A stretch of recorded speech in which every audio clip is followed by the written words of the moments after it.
Hi everyone, today we're going to continue talking about section 3.4, which is marginal functions in economics.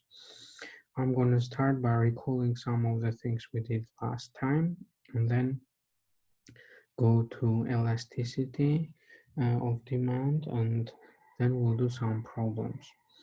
So first, recall some of the things from last time. There are marginal functions, which is marginal cost function, marginal revenue function, and marginal profit function.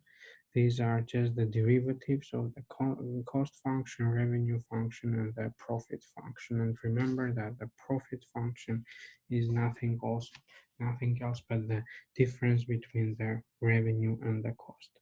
Okay, so we can do we're going to do one example showing how to calculate the um, one of these marginal quantities, which is number 10. So I'm just going to solve the problem here.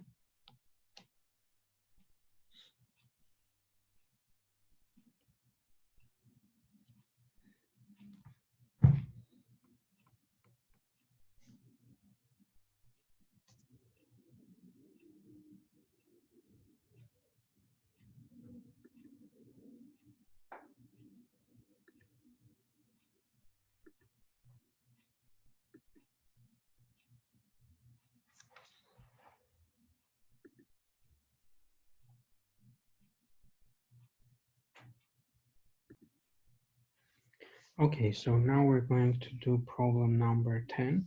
I'm going to read the problem and then write the solution.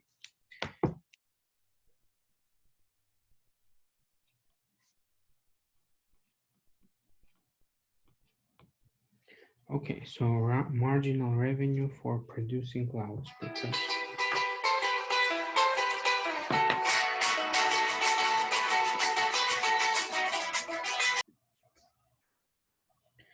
So next we're gonna do problem number 10.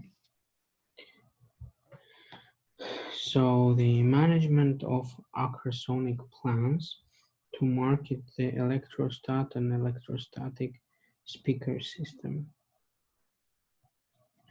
The marketing department has determined that the demand function for the speakers is given by this equation. So P is equal to negative 0.04 x plus 800, and we know that x is between 0 and 20,000. So x is of course the number of units and p is the price. So where p denotes the speaker's unit price in dollars and x denotes the quantity demanded. So what do we need to find out? A, find the revenue function. So A,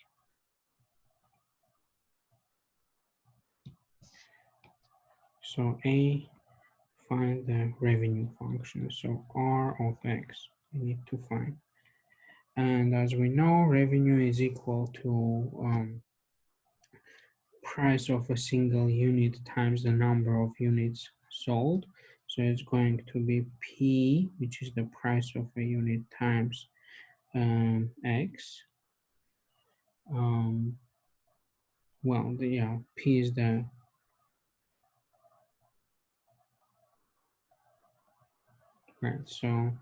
so X is the number of the units. So that's going to be written in terms of X as the function, so negative 0.04x plus 800 times x, right?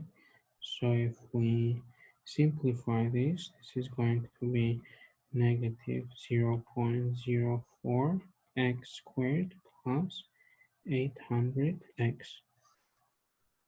So that's our revenue function.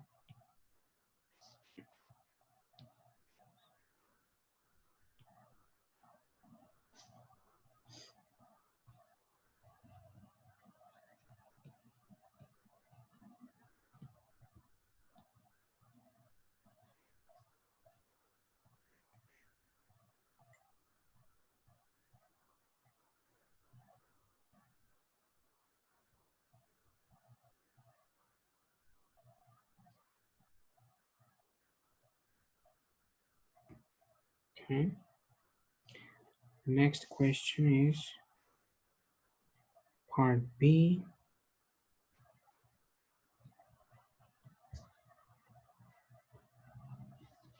Um, Find the marginal revenue function. So the marginal revenue function, as we know, is just the derivative of the revenue. So it's equal to derivative of this function which we obtained already. So it's going to be the derivative of negative 0.04 x squared plus 800x prime. So we just use the power rule. So it's going to be negative 0.04 times 2x plus 800. So the answer is going to be negative 0.04 times 2 is negative 0.08x. And we're going to have plus 800. So that's our marginal revenue.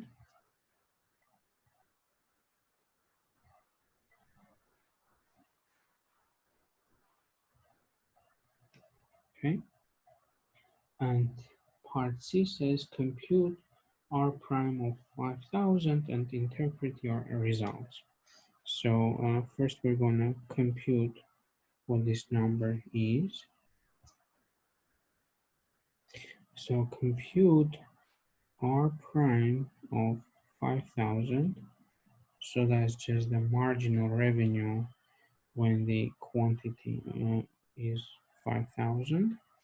And it's equal to, well, we just plug 5000 in this formula on the previous line. So that means it's equal to negative 0.08 times 5000 plus 800. So if we simplify, that's going to be negative 8 divided by 100 times 5000 plus 800. And we can of course simplify. We can just cancel 100 with two of the zeros, and we're going to get 50 times 80. So that's going to be 5 times 8 is 40. So it's going to be negative 400 plus 800. So that's just 400. So that's our marginal revenue. So,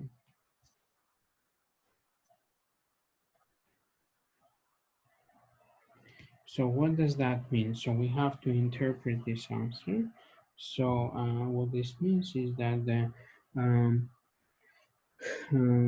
the additional revenue from the 5,001st unit is $400.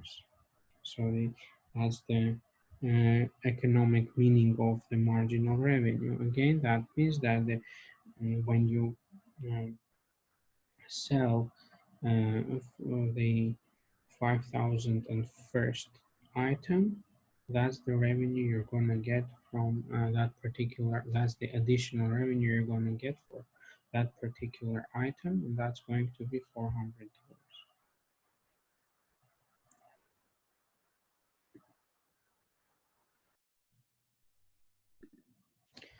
Next, we're going to talk about the concept called elasticity of demand.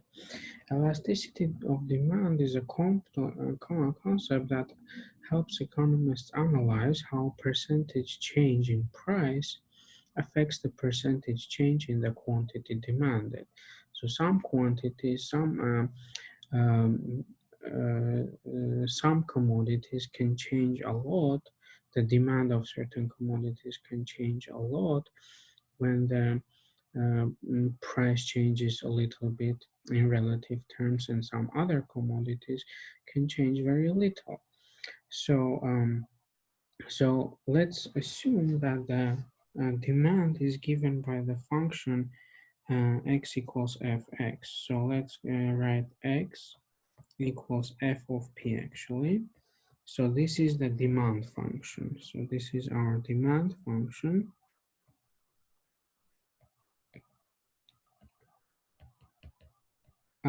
Which says what's the number of a certain product um, demanded at a given price point. And given this demand function, we can actually write the elasticity in the following form. So elasticity, then the formula for elasticity, it's denoted by E at price P is equal to the negative of P times F prime of P divided by F of P.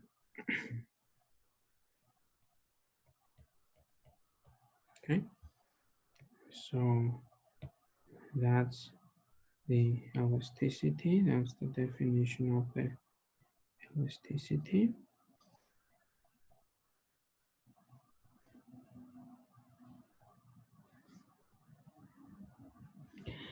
And so we're going to so depending on whether this elasticity is greater than 1, less than 1, or equal to 1, there's different implications on the demand. So that's why we have the following terminology. We say that demand is elastic. So um, the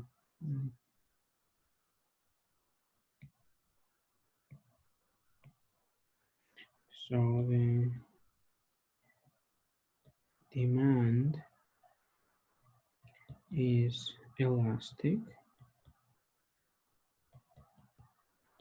if the if our elasticity is greater than 1 at a given price point, and we say it is unitary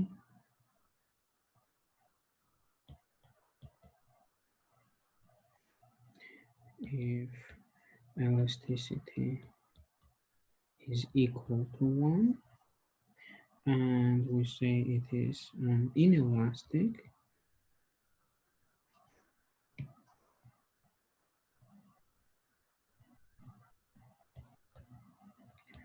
if the elasticity is less than 1. Okay, so so what's the meaning of this?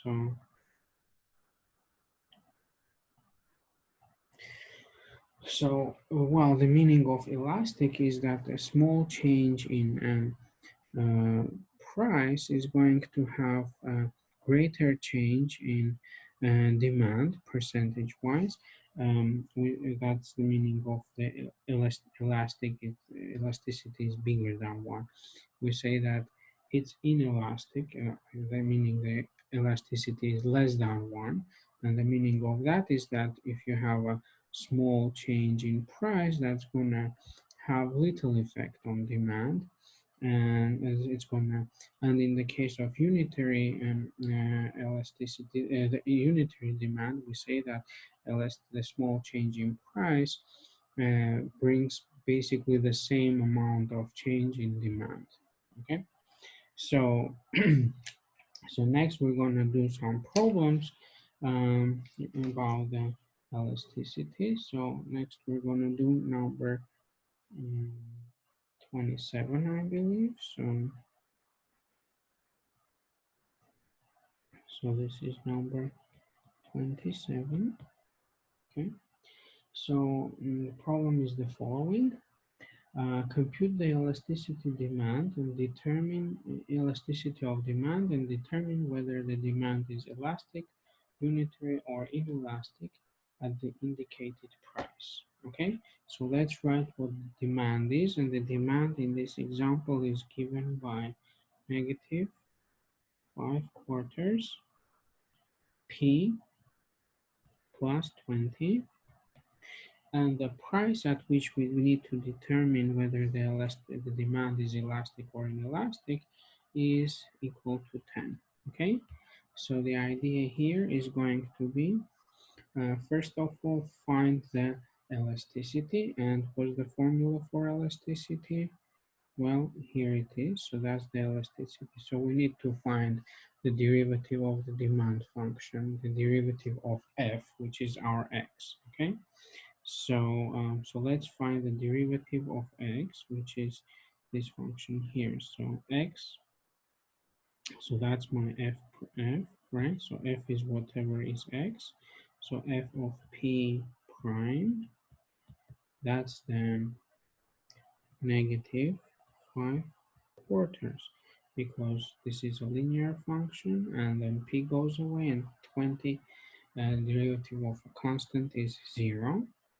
So now if I want to plug that into the formula for elasticity here, so I'm going to write that elasticity is equal to, well, let's look at the formula. That's the formula.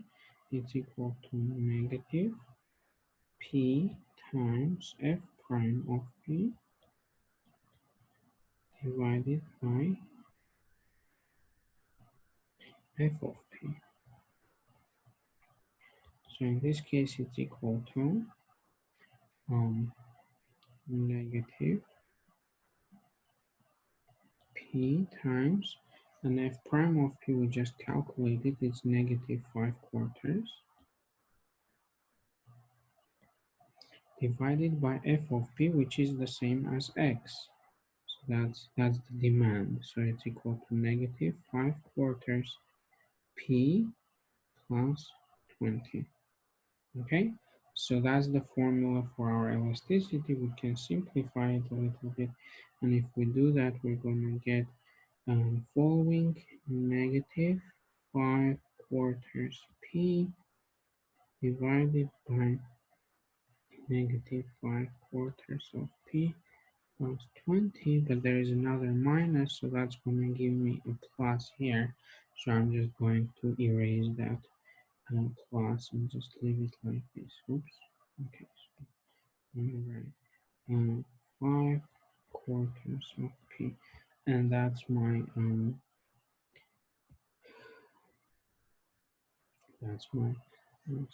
So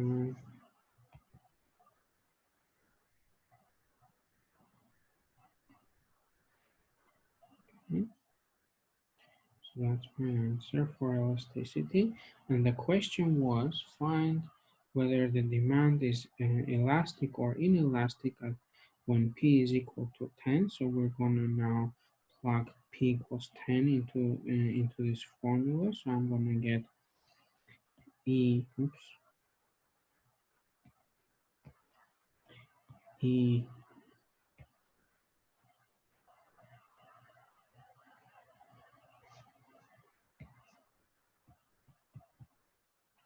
is equal to 5 quarters times, and p is equal to 10 divided by negative 5 quarters, 10 plus 20.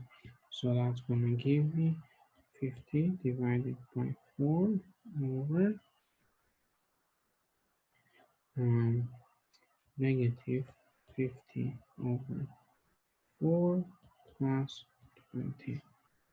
So if I do this correctly, bring this to a common denominator in the bottom, I'm going to get 4, then I'm going to get negative 50 plus 20 times 4, which is 80.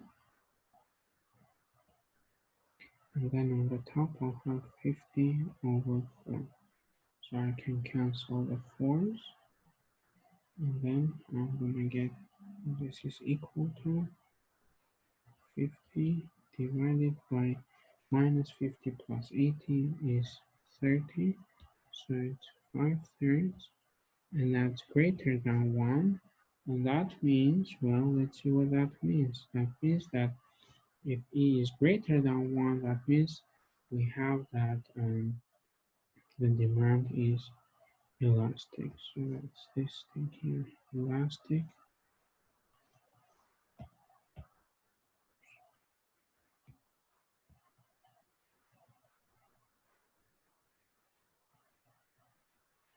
elastic if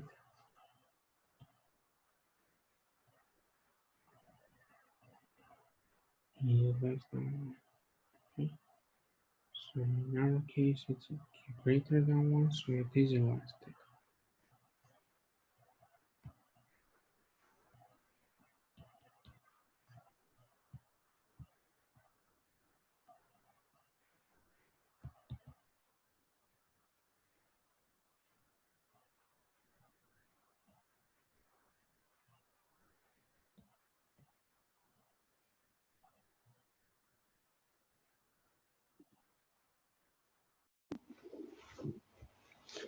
Next, we're going to do problem number 40. And the problem asks us to find the elasticity of demand for a particular demand function. So here is the demand function that is given to us. And we have to figure out what's the elasticity, and then find out when is the demand elastic, when it is inelastic, and when it is unitary. So let's remember that elasticity is given by this formula here. So we just talked about it. So that's the formula for elasticity. And so for that, we have to calculate the derivative of f, which is exactly this function s that's given to us. So let's just remind that demand is exactly x equals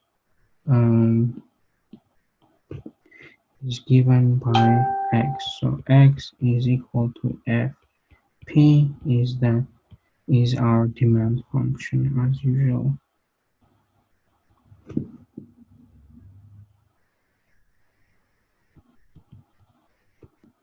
Okay, so how do we calculate the derivative? Let's look at the function. It's 10 times square root of 50 minus p, and 50 minus p over p. So that's our demand. So that's our demand function. So it's a square root of a composite function. So we'll have to use the chain rule to find the derivative. So let's write first of all the square root as a 1/2 power, so just like here. So we have the 1/2 power, and then we're going to use the chain rule. So the outside function is the square root, so we're going to use the power rule for that part. So it's going to be 1/2, then the inside function here is the inside function, and I raise it to power 1/2 minus 1, and then multiply by the derivative of the inside function. Here is the inside function again, and that's the derivative of that function. Now let's simplify. We have 10 times 1/2, which gives me 5. Then I have 50 minus p over p to power negative 1/2, which is just 1/2 minus 1. And then I have the derivative of the inside, which I separated into two parts. So let me explain how I got this. So 50 minus p divided by p, if I write it as a fraction, as two terms, it's going to be 50 over p minus 1, right? P over p is 1, so I can write it like that. And then if I'm going to take a derivative of the inside, it's going to be the derivative of the first term, which is that, minus the derivative of 1. Of course, 1 is a constant, so I get the 0 for the second part. And all I have to worry about is the derivative of 50 over p. So now if I rewrite everything like this, I can rewrite this whole fraction, this whole square root to power, well, expression to power negative 1/2. I can write it as 5 over square root times, then I have the derivative of this first part here, which is 50 times the derivative of p to power negative 1, and I use a power rule here for the derivative of p to power negative 1. I use the derivative to get the power rule to get negative 1 times p to power negative 1 minus 1, which is p to power negative 2, which is equal to negative 1 over p squared. So if I plug that back in, I get the whole expression for the derivative of f given by 5 divided by square root of 50 minus p over p times negative 50, that's negative 1 here, so that's where this negative comes. It comes from this negative 1 half here, times, sorry, negative 1 there, times p squared, divided by p squared. So that's my answer, okay? So this is just the derivative of f. Next, I'm going to use this expression and plug that into the formula for E. Okay, so the formula for E is given here on the top. So E is given by this formula here.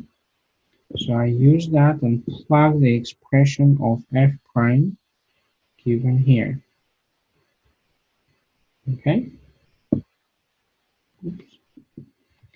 So what I get is negative p times f prime p over f of p. So that's this part here is equal to negative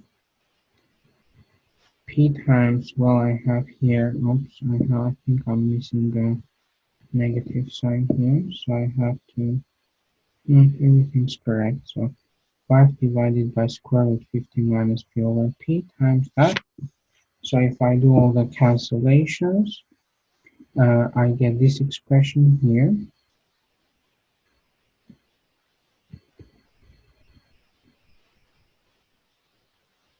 I get that expression there, which after I simplify, I get 25 divided by 50 minus p. So that's my elasticity. Okay, so now I have to figure, so we found the elasticity, now we need to find out when for which values of P the demand is elastic and for which values of P the demand is inelastic. So we have to solve the equations E equal to 1, E greater than 1, E is less than 1. So if we set this elasticity, which is 25 over 50 minus P equal to 1, that would be the case when elasticity, the demand is unitary. So if you write them down here, so demand is unitary. So demand is unitary. So that's when that's for the when elasticity is equal to 1. So if I solve that equation, I get 25 equal to 50 minus p. Just multiply both sides of this equation here by the denominator. So if I solve for p, I get p is equal to 25. So this is exactly the demand. This is exactly the price for which demand is unitary. If I want to find out when the demand is elastic, I have to take E greater than 1, which gives me P greater than 25. And similarly, demand is inelastic for E less than 1, which is the same as having P is less than 25. So our demand is unitary for P equals 25. Demand is elastic for P equals P greater than 25. And it is inelastic for P less than 25. Okay, so let me just emphasize here that that's the other answer. That's it.